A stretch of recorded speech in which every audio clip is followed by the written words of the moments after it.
Il était une fois en Afrique, dans le royaume prospère de Kimia, où la famille royale vivait dans une richesse et un éclat immense. Leur palais, symbole de prospérité, était orné d'or, d'ivoire et de motifs tissés avec une telle finesse qu'il semblait raconter l'histoire du royaume. Au cœur de cette grandeur se trouvait le prince héritier, Kinaï. Il n'était pas seulement l'espoir du royaume, mais aussi sa fierté, célèbre bien au-delà de ses frontières pour sa beauté remarquable et sa grâce. Les femmes de tous les horizons murmuraient son nom comme un chant sacré, jalousant celle qui, un jour, gagnerait son cœur. Cependant, derrière les murs somptueux du palais royal, se cachait une inquiétude grandissante. L'avenir du royaume dépendait du choix de l'épouse du prince Kinaï, un choix qui ne lui appartenait pas entièrement. En ces temps-là, la tradition akane confiait cette tâche monumentale à la reine-mère, Kali, gardienne de la lignée royale et de la sagesse du pays. Kali comprenait le poids de sa responsabilité. Elle se rappelait souvent ce proverbe akane. Quand le tambour bat fort, il appelle à la fois les danseurs et les auditeurs. Elle redoutait qu'une épouse au mauvais caractère ne vienne ébranler les fondations mêmes du royaume. À cette époque, les mariages parmi les royaux n'étaient que rarement motivés par l'amour. Ils étaient arrangés pour des alliances, des richesses ou la paix entre clans. De nombreux rois s'étaient retrouvés piégés dans des unions sans amour, où la reine cherchait le pouvoir et les richesses plutôt que de soutenir le royaume. Les histoires de royaume akane effondrées sous l'influence de reines malhonnêtes hantaient Kali. Elle jurait que ce ne serait pas le sort de son royaume. Un soir, Kali s'assit sur son tabouret en or, entourée de son conseil des anciens. Il est dit, commença-t-elle solennellement, que le fleuve qui oublie sa source finira par s'assécher. Je ne permettrai pas à ce royaume d'oublier les vertus qui nous ont guidés. Nous devons trouver une femme de caractère, de force et de sagesse pour mon fils. Les anciens murmurèrent leur accord, et une décision audacieuse fut prise. Des annonces seraient envoyées dans tout le royaume et au-delà. La famille royale organisait un grand concours de mariage pour trouver la future reine. Ce n'était pas un concours ordinaire. C'était une quête pour trouver une véritable épouse qui incarnerait l'humilité, la gentillesse et la sagesse nécessaires pour guider le royaume. L'annonce du concours royal dans le royaume de Kimia se propagea bien au-delà de ses frontières, éveillant excitation, ambition et espoir dans le cœur de nombreux habitants. La nouvelle se propagea rapidement, non seulement à Kimia, mais aussi dans les royaumes voisins, invitant les jeunes femmes de lignée noble et royale à concourir pour le poste convoité de future reine de Kimia. Pour de nombreuses familles, ce concours n'était pas qu'une question de mariage. C'était une opportunité d'établir une alliance avec l'un des royaumes les plus riches et puissants de la région. Les pères polissaient les vertus de leurs filles, et les mères nobles formaient leurs filles à la perfection, toutes aspirant à renforcer leurs liens avec la prestigieuse famille royale de Kimia. Au milieu de toute cette grandeur et de ces intrigues, vivait Mama Ifola, une pauvre veuve d'un petit village poussiéreux, loin de la capitale. Son mari, un prince d'une autre lignée royale, était mort des années auparavant, la laissant seule avec leur unique fille, Ayana. Mais au lieu de les accueillir, la famille de son mari les avait rejetés, refusant de les reconnaître après sa mort.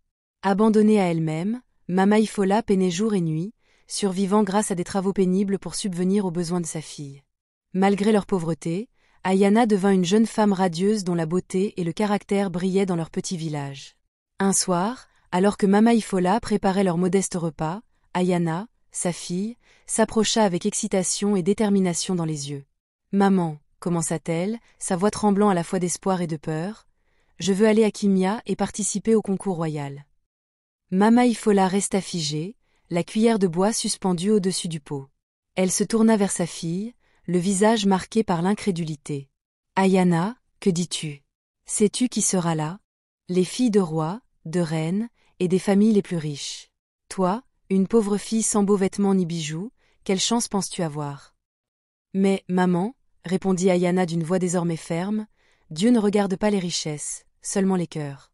N'a-t-il pas ouvert la mer pour nos ancêtres? N'a-t-il pas tracé un chemin là où il n'y en avait pas? Je suis peut-être pauvre, mais j'ai quelque chose qu'ils ne peuvent acheter, la foi et le caractère. » Le cœur de Mama Ifola se serra. Elle admirait le courage de sa fille, mais redoutait la dureté du monde. « Mon enfant, » dit-elle doucement, « ces gens nous ont rejetés, la famille de ton père nous a abandonnés après sa mort. Qu'est-ce qui te fait penser qu'ils te verront autrement maintenant? Je ne peux pas supporter de te voir moqué et blessé. »« J'endurerai cela, » répliqua Ayana, la voix ferme. « Si j'échoue, j'échouerai en essayant, mais je ne peux pas laisser la peur m'arrêter.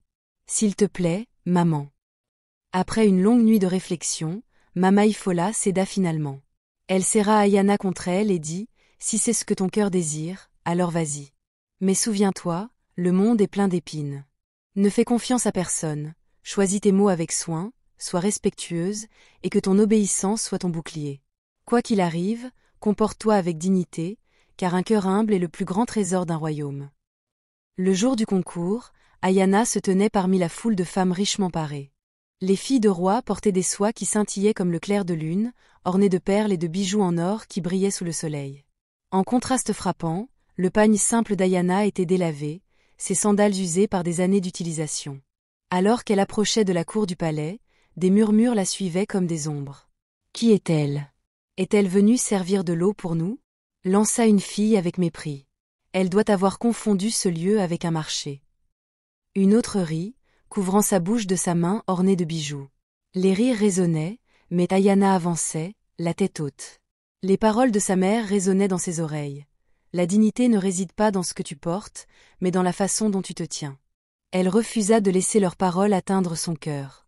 Elle était venue pour un but précis, et rien ne pourrait la détourner de son chemin. Alors que les candidates se rassemblaient pour la première ronde des présentations, la reine Kali, déguisée en une simple vieille femme, observait les jeunes femmes avec attention. Son regard acéré remarqua la tenue simple d'Ayana, mais aussi la grâce avec laquelle elle se tenait. Contrairement aux autres, Ayana ne se vantait ni de son lignage ni de sa richesse. Lorsqu'on lui demanda de parler, elle déclara simplement « Je suis Ayana, fille de Mama Ifola. Je ne viens pas avec des richesses, mais avec un cœur prêt à servir. » La reine esquissa un léger sourire, réchauffé par l'humilité et la force tranquille d'Ayana. C'est souvent la petite marmite qui prépare la soupe la plus savoureuse, pensa-t-elle. Tandis que les autres candidates exhibaient leur beauté et leur opulence, Ayana restait humble, aidant les serviteurs du palais et parlant gentiment à tous ceux qu'elle rencontrait. Bien que les moqueries persistent, sa détermination ne faisait que grandir. Au fond d'elle, elle savait que Dieu avait vraiment ouvert une voie pour elle. Et au fil des jours, Ayana commença à prouver que la vraie beauté et le véritable caractère ne se trouvent pas dans la richesse ou l'apparence, mais dans la force tranquille d'un cœur noble. Le jour de la première sélection se leva sous un ciel éclatant, et la cour du palais fourmillait d'activités. Plus de 100 jeunes femmes venues de tous les coins de Kimia et des royaumes voisins s'étaient rassemblées, chacune vêtue de ses plus beaux atours. Leur objectif était simple mais monumental, devenir la reine choisie pour le prince Kinaï. L'air était chargé de tension et d'anticipation, tandis que les anciens et les femmes de la royauté se préparaient à évaluer les candidates. Parmi les juges se trouvait la reine Kali elle-même, toujours déguisée en une vieille femme ordinaire pour observer sans parti pris. De sa place dans la foule, la reine écoutait silencieusement les chuchotements et murmures des autres candidates. Beaucoup se moquaient d'Ayana, dont la tenue modeste la faisait ressortir maladroitement parmi les femmes richement parées. « Regardez-la » murmura une jeune fille, sa voix empreinte de mépris. Pense-t-elle vraiment que le prince choisira quelqu'un habillé comme une paysanne? Peut-être croit-elle que ses vêtements usés lui donneront l'air humble, ricana une autre, riant doucement. Mais l'humilité n'achète pas une couronne. Les oreilles affûtées de la reine captèrent chaque mot, et son cœur se serra pour Ayana. Elle se moque d'elle parce qu'elles ne comprennent pas, pensa-t-elle. Mais l'or véritable ne brille pas à l'air libre, il rayonne de l'intérieur. Elle réfléchit au nom d'Ayana, Ayana, qui en kimia signifie « personne ne sait ». Cela semblait prophétique. Personne ne savait ce qui allait arriver, et personne ne connaissait la force ou le caractère caché en cette jeune femme calme et discrète. Discrètement, Kali fit un geste secret à l'un des anciens, s'assurant qu'Ayana figurerait parmi les 10 sélectionnés. Elle avait vu suffisamment dans l'attitude d'Ayana pour croire qu'il y avait bien plus en elle qu'il n'y paraissait. L'arbre méprisé porte souvent les fruits les plus doux, pensa-t-elle en donnant son ordre silencieux. Alors que le soleil commençait à se coucher, les anciens demandèrent le silence. Un par un, ils annoncèrent les noms des 10 jeunes femmes sélectionnées pour avancer à l'étape suivante. Chaque nom fut accueilli par des acclamations ou des murmures déçus. Lorsque le nom d'Ayana fut prononcé, la cour tomba dans un silence stupéfait avant d'exploser en murmures. « Elle ? Comment a-t-elle été choisie ?» chuchota quelqu'un à haute voix. « Elle a dû ensorceler les anciens », ajouta un autre, incrédule. Ayana, insensible au murmure, avança gracieusement et rejoignit les 9 autres candidates. Elle se rappela des paroles de sa mère, « La dignité ne réside pas dans ce qu'on dit de toi, mais dans la façon dont tu réponds. » Elle garda la tête haute, sa foi inébranlable. Les 10 candidates furent escortées jusqu'au palais royal, où elles furent présentées devant les anciens, hommes et femmes. Le prince était absent, mais son absence ne faisait qu'accentuer la gravité du moment. Les anciens, vêtus de leurs habits royaux en cante, étaient assis en demi-cercle, leurs visages graves. L'une des doyennes se leva pour s'adresser au groupe. « Vous avez été choisis, non pas pour votre beauté ou votre richesse, mais parce que les dieux voient quelque chose de spécial en chacune de vous. Cependant, ceci n'est que le début. Parmi vous 10, une seule épousera le prince et deviendra la future reine de Kimia. » L'air devint lourd tandis que les femmes échangeaient des regards nerveux. La doyenne continua. « Pendant les 6 prochains mois, vous serez logés dans un endroit spécial dans l'enceinte du palais. Cet endroit a été conçu pour tester votre caractère, votre sagesse et votre capacité à servir en tant que reine. » Un autre ancien ajouta, « Ce n'est pas un concours de richesse ou de charme. Une reine doit être patiente, gentille et sage. Elle doit placer le royaume au-dessus d'elle-même. Souvenez-vous, quand le tambour bat, ce n'est pas pour lui-même qu'il chante, mais pour les danseurs. Vos actions dans les mois à venir révéleront si vous êtes digne de la couronne. » Les candidates furent ensuite conduites à leur nouveau quartier, un complexe isolé au sein des terrains du palais, agrémenté de jardins, de cours et de chambres modestes. Bien que l'endroit fût serein, la tension entre les 10 femmes était palpable. Certaines, encore amères de la sélection d'Ayana, lui firent comprendre leur mépris par des remarques acerbes. « Tu devrais profiter de ça tant que ça dure, » dit l'une d'elles à Ayana en s'installant dans leur chambre. « Cela ne prendra pas longtemps avant qu'il voie qui tu es vraiment. » Ayana sourit poliment, mais ne répondit rien. Elle se rappela du conseil de sa mère, « Ne laisse pas ta langue trahir ton cœur. » Elle se concentra sur la route à venir, déterminée à prouver qu'elle était bien plus que ses origines modestes. La magnifique résidence royale où logeaient les 10 candidates était un lieu à la fois splendide et rempli d'une discrète vigilance. Conçue pour refléter la grandeur du royaume de Kimia, elle était décorée de meubles finement sculptés, de rideaux en cantes colorées et entourée de jardins luxuriants. Mais au-delà de sa beauté, cette demeure était une scène soigneusement construite pour un test caché. Chaque recoin, chaque serviteur, et même l'atmosphère semblait porter le poids silencieux de l'observation. 4 domestiques étaient affectés au service des candidates, veillant à leur confort tout au long de leur séjour de 6 mois. Parmi ces servantes se trouvait en réalité la reine Kali elle-même, déguisée en humble domestique. Vêtue d'habits simples et dissimulant son identité, elle se déplaçait silencieusement parmi les candidates, observant leurs moindres gestes et écoutant leurs discussions. Le véritable concours venait de commencer, bien que la plupart des candidates en soient inconscientes. Dès le début, il était évident qu'Ayana était une étrangère dans le groupe. Beaucoup de candidates, surtout celles issues de familles aisées, l'évitaient à cause de son apparence modeste. Certaines la ridiculisaient ouvertement, tandis que d'autres faisaient comme si elle n'existait pas. Pourtant, Ayana ne se laissait pas troubler, se comportant avec une dignité discrète et restant fidèle à ses valeurs. Un jour, alors que les candidates s'habituaient à la vie dans la maison, une femme particulièrement orgueilleuse nommée Dia interpella brusquement l'une des servantes, qui était en réalité la reine Kali. « Toi là-bas !» cria Dia, pointant du doigt la reine déguisée. « Apporte-moi de l'eau, tout de suite. » Le ton de sa voix était dur, et la pièce devint silencieuse un instant. La reine déguisée baissa humblement la tête et répondit. « Oui, madame, avant de partir chercher de l'eau. » Dia, cependant, n'était pas satisfaite. Elle murmura à voix haute. « Ces servantes sont silentes. Pas étonnant qu'elles servent au lieu d'être servies. » Kali ne dit rien, mais sentit son cœur se serrer. Quand un imbécile parle, ses paroles révèlent son cœur, pensa-t-elle, notant l'arrogance de Dia. Il était clair qu'elle attachait plus d'importance aux apparences qu'au caractère. Peu après, une autre candidate nommée Waba fit preuve du même comportement. Après avoir terminé son repas, elle applaudit bruyamment, appelant une autre servante. « Et toi là-bas » lança-t-elle. « Viens débarrasser ces bols. Fais vite, je n'ai pas toute la journée. » La servante hésita un instant, surprise par la dureté dans la voix de Waba, avant de se précipiter pour obéir. « Dépêche-toi, traînarde » ajouta Waba en agitant la main avec dédain. Kali, observant depuis un coin, secoua la tête intérieurement. La vraie nature d'une personne se révèle quand elle pense que personne ne la regarde, pensa-t-elle. Elle savait que ces femmes jouaient la comédie devant les anciens, croyant que leur comportement dans la maison ne serait pas jugé. Comme elles avaient tort. Les matins dans la maison étaient souvent remplis de commérages parmi les candidates, qui se rassemblaient en petits groupes pour s'insulter et répandre des rumeurs les unes sur les autres. Ayana, elle, restait dans sa chambre, utilisant ce temps pour prier, réfléchir ou aider les servantes avec de petites tâches. Son absence des commérages la rendait encore plus marginale. « Pour qui se prend-elle » murmura une candidate à voix haute. « Elle est trop bien pour se joindre à nous, ou elle a peur qu'on parle d'elle. Elle essaie de jouer les saintes », se moqua une autre, mais les anciens verront clair dans son visage ordinaire et ses vêtements usés. Ayana entendit ces paroles, mais choisit de les ignorer.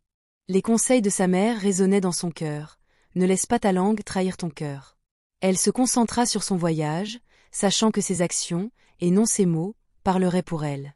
La reine Kali observait tout. Elle voyait comment Dia et Waba traitaient les serviteurs comme s'ils étaient inférieurs. Elle remarquait comment les autres candidates gaspillaient leur journée à bavarder et à se livrer à de petites rivalités. Et elle regardait Ayana, qui restait calme, gentille et respectueuse, malgré le traitement froid qu'elle recevait de ses pairs. Un soir, tard dans la nuit, la reine Kali méditait sur tout ce qu'elle avait observé. Une reine ne se définit pas par sa couronne, mais par son cœur, pensa-t-elle, alors que les autres exhibaient leur beauté et leur statut. L'humilité silencieuse d'Ayana brillait comme un joyau caché. Le concours venait à peine de commencer, mais la reine voyait déjà les fissures dans les façades de certaines candidates. Les mois à venir les testeraient davantage, et elle était certaine que la vérité sur leur caractère finirait par émerger. Pour l'instant, elle restait une observatrice silencieuse, attendant le moment où leurs actions détermineraient leur destin. Un après-midi chaud, alors que le soleil baignait la maison royale d'une lumière dorée, Dia, l'une des candidates les plus arrogantes, se prélassait dans la cour. Elle appela paresseusement une servante. « Apporte-moi de l'eau, et vite, j'ai soif. » La vieille servante s'inclina respectueusement et se précipita pour aller chercher de l'eau. Quelques instants plus tard, en revenant avec un verre d'eau, ses mains tremblantes glissèrent et renversèrent le contenu sur la robe coûteuse de Dia. La cour devint silencieuse, à l'exception du bruit du verre se brisant sur le sol en pierre. Dia se leva furieuse, le visage rouge de colère. « Espèce d'imbécile maladroite !» cria-t-elle. Sans hésitation, elle gifla violemment la servante et la poussa au sol. « Comment oses-tu abîmer ma robe? Tu sais au moins qui je suis? Tu n'es rien d'autre qu'une pauvre servante, sans valeur. » La servante, effondrée au sol, les larmes coulant sur son visage, ne disait rien. Son silence semblait alimenter davantage la rage de Dia, qui continua à l'injurier. Soudain, une voix perça le tumulte. « Ça suffit. » C'était Ayana, les yeux flamboyants de colère, qui s'avança. Dia se tourna vers elle, son visage se tordant d'incrédulité. « Qu'est-ce que tu viens de dire? » « J'ai dit, ça suffit, » répéta Ayana fermement. « Elle est humaine, tout comme toi. Tu n'as aucun droit de la traiter ainsi. Son erreur était involontaire, et ta réaction est cruelle. Tu penses qu'être issue d'une famille royale te donne le pouvoir d'abuser des autres? » Les lèvres de Dia se plissèrent en un rictus. « Et toi, qui crois-tu être, petite pauvresse? Tu penses pouvoir me faire la morale? Tu n'es même pas digne d'être dans cette maison. »« Cela n'a rien à voir avec mes origines, » rétorqua Ayana. « Il s'agit de décence et de respect. Celui qui grimpe à un arbre aujourd'hui pourrait avoir besoin d'aide pour en redescendre demain. Ces serviteurs nous servent par devoir, et non parce qu'ils nous sont inférieurs. » L'argument devint plus intense alors que Dia, refusant de céder, pointa un doigt menaçant vers Ayana. « Tu oses t'opposer à moi? Fais attention, Ayana. Nous verrons bien qui restera le plus longtemps dans cette maison. » Malgré les menaces de Dia, Ayana s'agenouilla et aida la servante à se relever. « Viens, » dit-elle doucement. « Tu ne mérites pas ce traitement. » Elle conduisit la femme tremblante jusqu'à sa chambre, lui offrant des paroles réconfortantes en chemin. Une fois dans la chambre, Ayana dit doucement. « Je suis désolée pour ce qui s'est passé. Au nom de Dia, je m'excuse. Tu mérites d'être traitée avec respect, et j'espère que tu pourras lui pardonner. » La servante âgée essuya ses larmes et regarda Ayana avec gratitude. « Merci, madame. Votre gentillesse ne passera pas inaperçue. » Pendant ce temps, les autres participantes qui avaient observé l'incident se mirent à chuchoter entre elles. Les actions d'Ayana attirèrent leur attention, mais pas de la manière qu'elle espérait. « Elle agit comme si elle était meilleure que nous, » dit une participante avec amertume. « Tu as vu comment elle est intervenue? Elle essaie toujours de se donner l'air d'une sainte, » ajouta une autre. « Elle devient une menace, » déclara Dia, sa voix pleine de malveillance. « Si elle continue comme ça, les aînés pourraient commencer à la favoriser. Nous devons la remettre à sa place, conclut une autre. Le groupe de participantes, dont beaucoup venaient de puissantes familles royales, commença à comploter contre Ayana. Elles se considéraient supérieures, croyant que leur lignée leur donnait le droit de traiter les serviteurs comme elles l'entendaient. Pour elles, les serviteurs étaient de simples outils, indignes de dignité ou de respect. Leur plan était simple. Elles ostraciseraient Ayana, rendraient sa vie dans la maison misérable et chercheraient à saboter sa réputation. Elles croyaient qu'en la présentant comme une faiseuse de troubles, les aînés la rejetteraient du concours. La reine Kali, toujours déguisée en servante, avait observé tout cela en silence. Elle avait vu la cruauté de Dia, entendu les complots chuchotés, et était témoin du courage d'Ayana. Son cœur se gonfla de fierté pour Ayana, mais se serra aussi d'inquiétude pour ce qui allait suivre. La rivière ne se précipite pas vers la mer. Elle coule lentement, pensa-t-elle. La force d'Ayana sera mise à l'épreuve, mais Dieu surveille. Tandis que les manigances des participantes se déroulaient, la reine décida de garder un œil plus attentif. Elle savait que les épreuves à venir révéleraient non seulement le véritable caractère de ces femmes, mais aussi le genre de reine dont Kimia avait besoin. Pour l'instant, elle garda le silence, laissant le drame se jouer tout en soutenant silencieusement la seule participante à avoir montré le cœur d'un véritable leader. L'atmosphère dans la maison royale changea de manière inattendue. Après des semaines d'hostilité ouverte et d'arrogance, plusieurs participantes se transformèrent soudainement en anges de bonté du jour au lendemain. Celles qui avaient autrefois donné des ordres aux servantes leur parlaient désormais d'une voix douce, offrant des sourires et de l'aide. Elles les couchaient sous des petits cadeaux, perles, tissus fins, et même des restes de leur repas. « Tiens, dit Dia un jour, tendant un bracelet en or à une des servantes. Tu as tellement travaillé dur. Je voulais simplement te montrer ma reconnaissance. » La servante, surprise par ce geste, balbutia ses remerciements, mais échangea un regard perplexe avec une autre servante. Ces femmes qui les avaient traitées comme de la poussière il y a à peine quelques jours agissaient maintenant comme si elles se souciaient profondément de leur bien-être. Ce changement soudain était à la fois confus et suspect. La reine Kali, toujours déguisée en servante, observa la transformation avec un mélange d'amusement et de préoccupation. Un crabe n'oublie pas comment ramper, pensa-t-elle. Elle savait que ces changements n'étaient pas sincères, mais des manœuvres calculées pour impressionner les aînés, qui arriveraient bientôt pour juger leur caractère. Ce qui surprenait encore plus Kali, c'était de voir comment certaines participantes étendaient leur nouvelle gentillesse à Ayana. Dia, qui s'était opposée à elle ouvertement, lui parlait maintenant avec une chaleur inhabituelle. « Ayana, dit Dia un matin, sa voix dégoulinant de fausse gaieté.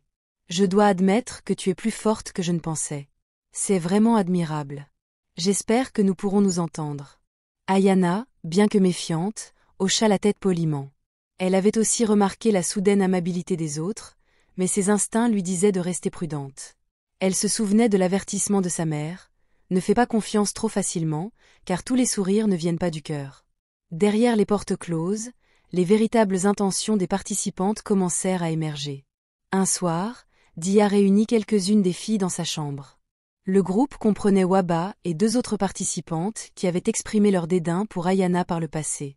Elles parlèrent à voix basse, leur visage sérieux. « Ce concours n'est pas une question d'amour, » commença Dia, sa voix tranchante. « Soyons honnêtes, aucune de nous ne se soucie de marier le prince. » « Exactement, » acquiesça Waba, s'affalant sur le lit. « C'est une question de pouvoir. Celle qui épouse le prince obtient le royaume et toute la richesse qui va avec. Le prince n'est qu'un bonus. » Une autre participante intervint. « Tu sais combien de royaumes se prosterneraient devant moi si je devenais reine de Kimia ? L'influence de ma famille serait décuplée. Voilà pourquoi je suis ici, pas pour une romance de conte de fées. » Dia sourit. « Alors, nous sommes toutes sur la même longueur d'onde. Mais il y a un problème. Ayana, elle est trop bien. Les aînés pourraient tomber dans son piège d'humilité, ricana Waba. Elle n'est pas actrice, c'est juste qu'elle est, simple, plate et ennuyeuse, mais ça la rend dangereuse. Les gens comme elle sont faciles à manipuler, et les aînés adorent ce genre d'humilité. » Dia hocha la tête. « C'est pour ça qu'on doit l'éliminer. Pas directement. Bien sûr, nous ne sommes pas des imbéciles, mais il faut l'isoler. La faire se sentir indésirable, ou mieux encore, la faire trébucher. » Le groupe murmura son accord, leurs expressions froides et calculatrices. Pendant ce temps, la reine Kali continuait d'observer en silence, ses yeux acérés ne laissant rien échapper. Elle nota que les actes de gentillesse des participantes semblaient soigneusement répétés, et que leurs interactions avec Ayana étaient teintées d'insincérité. Le crocodile qui nage dans des eaux calmes n'est pas inoffensif. Il attend sa proie, pensa-t-elle. Elle savait que ce changement de comportement était une manœuvre désespérée pour gagner les faveurs des aînés. Un matin, alors qu'elle nettoyait dans la cour, elle surprit une conversation entre deux participantes. « Tu vois comment Dia est maintenant toute gentille avec les servantes ?»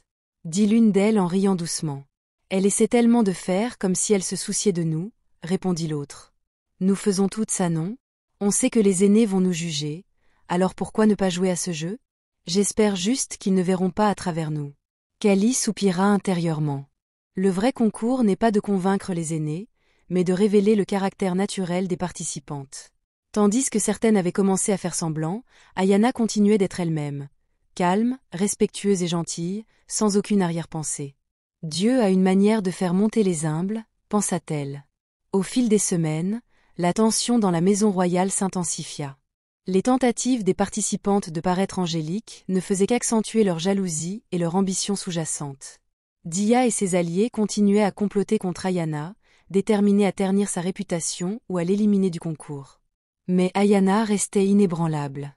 Sa foi et son éducation l'aidaient à surmonter les défis.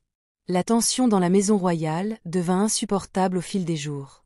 Les sourires faux et les gentillesses forcées des participantes commencèrent à tromper certains des serviteurs, notamment une jeune servante nommée Mara. Elle était submergée par la générosité soudaine de Dia et des autres, les cadeaux, les mots gentils et les promesses d'un avenir meilleur. Alors que certains des serviteurs plus âgés restaient sceptiques, Mara commença à croire que peut-être ses participantes s'étaient réellement amendées. Un après-midi, Dia appela Mara dans sa chambre.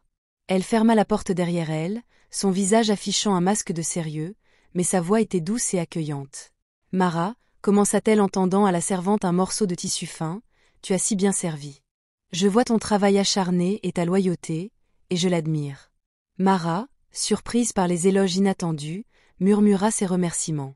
Dia se pencha plus près d'elle, sa voix devenant un murmure conspirateur. « Je vois un grand potentiel en toi. Lorsque je gagnerai ce concours et deviendrai reine, je ferai de toi ma conseillère personnelle. Tu vivras au palais, porteras de beaux vêtements, et ne serviras plus jamais personne. Que dirais-tu de cela ?» Les yeux de Mara s'écarquillèrent, à la fois émerveillés et excités. « Madame, je ne sais pas quoi dire. Merci. » Mais Dia ne s'arrêta pas là, son ton devenant plus aiguisé et calculateur. « Il y a une chose que je dois te demander avant tout. C'est une petite tâche, mais cruciale. » Mara hésita. Quel genre de tâche ? Dia atteignit sa poitrine, en sortit un bijou précieux dont l'éclat captait la lumière de l'après-midi, et le posa dans les mains tremblantes de Mara. « C'est à toi si tu acceptes. Tout ce que je te demande, c'est de m'aider à éliminer une petite menace. Une vipère qui se fait passer pour une innocente. Elle s'appelle Ayana. » Le visage de Mara pâlit. « Madame Dia, que me demandez-vous de faire ?» Les yeux de Dia se firent froids, son sourire disparut. « Empoisonne sa nourriture. C'est tout. Un peu de poudre, et elle disparaîtra. Personne ne te suspectera, et tu gagneras ma gratitude éternelle, ainsi que toute la richesse qui l'accompagne. » Mara se figea, le bijou lourd dans ses mains. Elle avait apprécié la récente gentillesse de Dia, mais cette demande la pétrifia. En pensant à Ayana, si calme, humble et respectueuse, un profond sentiment de culpabilité l'envahit. « Tu n'es pas obligé de répondre maintenant, » dit Dia en lissant les plis de sa robe. « Mais souviens-toi, c'est ta chance de sortir de cette vie de servitude. Réfléchis bien. » Les enjeux étaient clairs. L'humanité d'Ayana serait-elle préservée, ou succomberait-elle au piège tendu par Dia ? Le destin de Mara et de la maison royale était sur le point de basculer. Au fur et à mesure que l'histoire se déroule, la vie d'Ayana oscille au bord d'un précipice dangereux. Le prochain épisode révélera si Mara succombera aux sombres tentations de la cupidité et des fausses promesses, ou si elle trouvera le courage de rejeter le plan maléfique que Dia a soigneusement élaboré. La bonté et l'humilité inébranlables d'Ayana prouveront-elles être un bouclier suffisamment fort pour la protéger du complot mortel ? Ou les forces des ténèbres réussiront-elles dans leur manigance ? Ce chapitre sert de leçon de prudence pour tous. Dans un monde où les véritables intentions des gens sont souvent dissimulées derrière des mots gentils et de faux sourires, nous devons rester vigilants. Certains chercheront à nous nuire même lorsque nous ne leur voulons aucun mal, et d'autres comploteront notre chute alors que nous leur souhaitons du succès. La vie est peuplée de personnes, vampires, lions, démons, déguisés en amis, alliés ou bienfaiteurs, chacun prêt à exploiter notre confiance. Soyez prudents avec ceux qui offrent des cadeaux ou des promesses qui semblent trop belles pour être vraies. Choisissez vos mots avec soin et gardez les yeux ouverts, car la confiance doit être méritée, elle ne doit pas être donnée à la légère. Par-dessus tout, priez pour être protégé de ceux qui cherchent à vous nuire dans l'ombre, et restez proche de la sagesse et de la vérité. Ayana survivra-t-elle à cette épreuve mortelle? La vérité émergera-t-elle, ou le mal triomphera-t-il? Pour le savoir, restez à l'écoute pour le prochain épisode. N'oubliez pas de vous abonner pour plus d'histoires captivantes et stimulantes. Partagez d'où vous regardez dans les commentaires ci-dessous,